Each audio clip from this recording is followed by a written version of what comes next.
Hi guys! So it's been a total of 5 days since my last vlog, and I am terribly sorry for that. I just realized that doing a vlog every day and taking the effort into editing and uploading it takes up a lot of my writing time, and I wanted to focus on writing, so I promised myself after my last vlog that until I get to a decent word count that I'm really proud of, I wouldn't do my next vlog. Mission accomplished! I got to 25k yesterday, which means I'm halfway there, and it's just a little bit into week 2, and I'm happy about my progress so far, so I'm going to be discussing how that went for me, and also giving you guys a little bit of a sneak peek into a midnight reverie. I'll be doing a teeny tiny reading. My brain is so confuzzled from lack of sleep, but basically, I'm going to be doing a teeny tiny reading from the book, and the reading will link to the prequel, so you guys can have a little bit of a clue what the prequel is about. Yeah, look forward to that.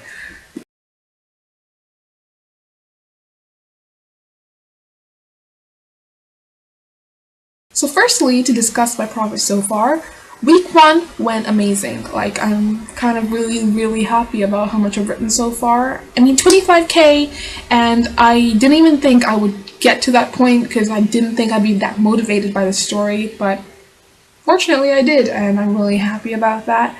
Because not only does the advantage of being ahead make me happy, but also because there are days when I just don't feel like writing or don't feel inspired at all, so I can just lay back and rest them and know that I'm ahead and not freak out that I'm getting behind. Virtual write-in, I unfortunately didn't participate because, well, it just kept slowing down my computer for some reason, and when I got into the virtual write-in, it like kind of just broke. Because there's so many people that were doing like on the server and everything that it just stopped working, and I was like, okay. I waited for like 5 minutes that day and it didn't work, so I decided to have a virtual write-in of my own by Skyping my best friend who happens to be doing Nano as well, and that was fun. So I got some words written that day, so I'm happy with that. So far, I'm not even close to the ending of Her Eternal Summer, which was originally my plan, is to just complete the novel from last year. I'm like 25k in, and I honestly think that the book is not going to be completed even after 50k, like even after this whole NaNoWriMo is written out, because I don't know, it has such a complex plot that I just keep feeling like I need to write more to get through it, and then rather rush through the story, which deserves to have a lot of chapters dedicated to it. So there might be a chance that the book is just going to, like, the whole book is just going to be about like 120k, and I'm not going to get started on the fantasy novel that I was planning to once I finished the necessary words I needed for Her Eternal Summer. So yeah, that's great. I'm pretty happy about my progress so far. I'm still like pretty motivated with the story. I really want to get it done pretty quick, but I'm just careful not to rush through it. And speaking of the story, I can give you guys a little bit of sneak peek into what it's about. I'm going to do a reading from A Midnight Reverie, which is my published novel, and Her Eternal Summer, the novel that I'm writing this NaNoWriMo, is the prequel to it. So I'll do a reading from this that connects to the prequel.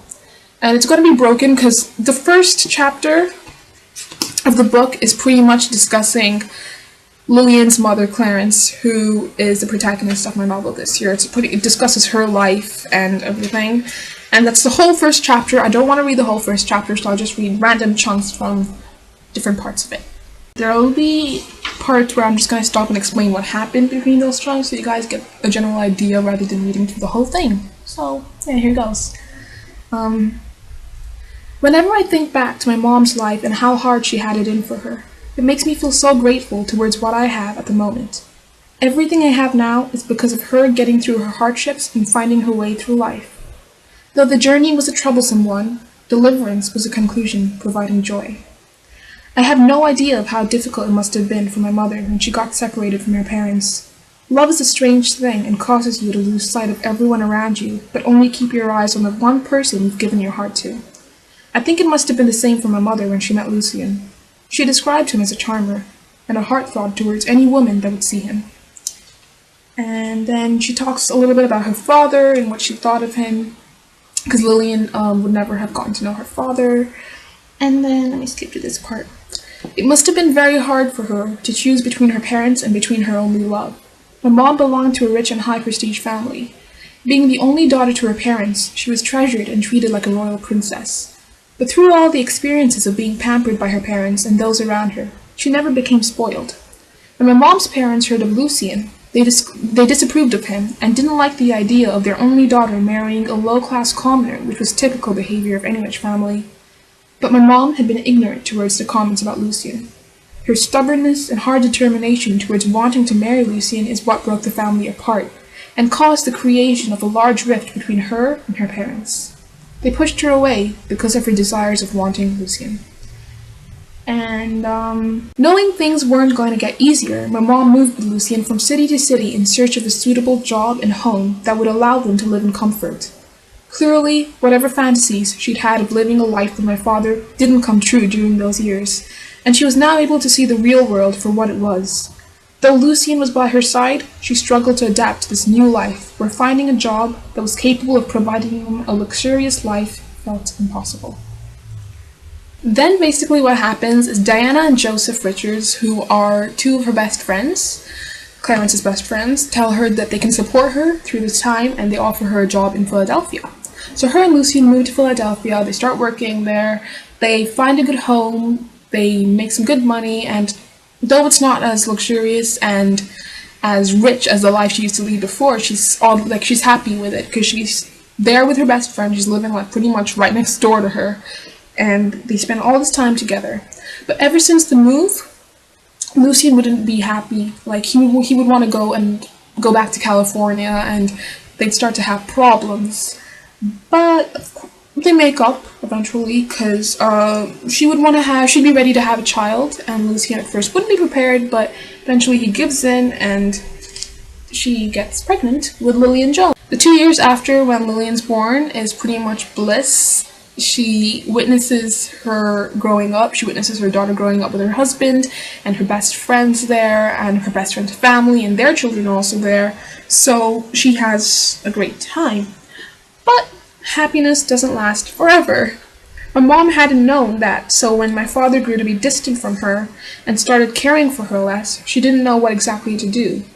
The passion that she'd seen in his eyes was gone and filled with an empty void of dullness, as if he was a robot devoid of emotions. He wouldn't treat her the same and started spending most of his days away from the small family they created together. But she never asked him what was wrong, as she believed he'd grow out of it, thinking of it as a phase of parenthood for men, when they start to realize that life is no longer the same. And that was why it came as a big shock when my father demanded for a divorce. He wanted to leave. He wasn't happy with his life, with me being a part of it. At first, Diana grew to be bitter towards him, thinking the divorce was a reason of infidelity towards me.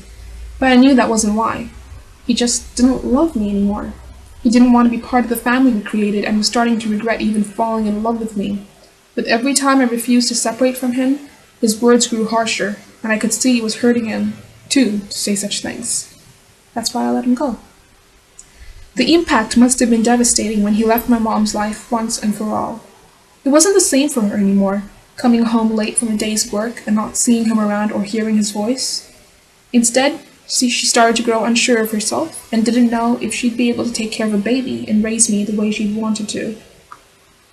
She was broken on the inside, and putting together the pieces left of her life would have been much harder if it hadn't been for the Richards, her best friends. After a long day of work, they would invite her over. They took care of me, babysitting me while Mom was at work. The presence of 3 young children around her, as well as 2 of her closest friends in life, made her realize that family doesn't have to mean being happily married with a perfect guy and living in a lavishly decorated home. She realized that now family meant much more to her. As long as she had me and the Richards by her side, her world would continue to spin on its axis. All would be well. So yeah, I hope you guys enjoyed the reading. It's pretty much like the first chapter in A Midnight Reverie, and it's pretty much just giving you all the details that you need to know before reading the main story.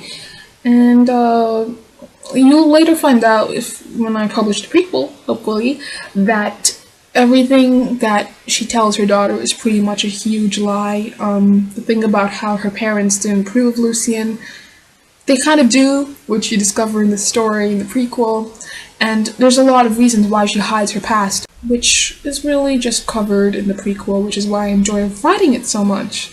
So yeah, If you guys have any requests for anything else I should talk about in my future vlogs, please tell me, like maybe writing tips and what I do when I get writer's block, things like that. I might discuss that in my vlog day after tomorrow.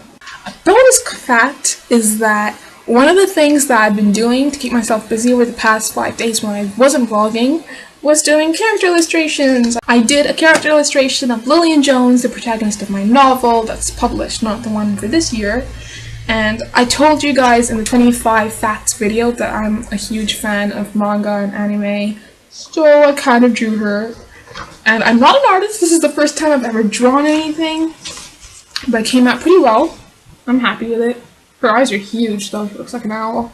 So that's Lillian Jones, the protagonist from the book. And if you guys want me to do character illustrations, like maybe the protagonist of the novel I'm doing this year, do tell and I can share it over videos of vlogs that I do in the future. So yeah, let me know how week 1 went for you guys in the comments, for those of you who don't have vlogs, and if you guys would like me to check out your vlogs, if I'm not already subscribed to you, comment below and I surely will. I hope you guys are all having a great week 2 so far, and get productive in writing. We only have about 3 more weeks to go, and yeah, happy writing guys!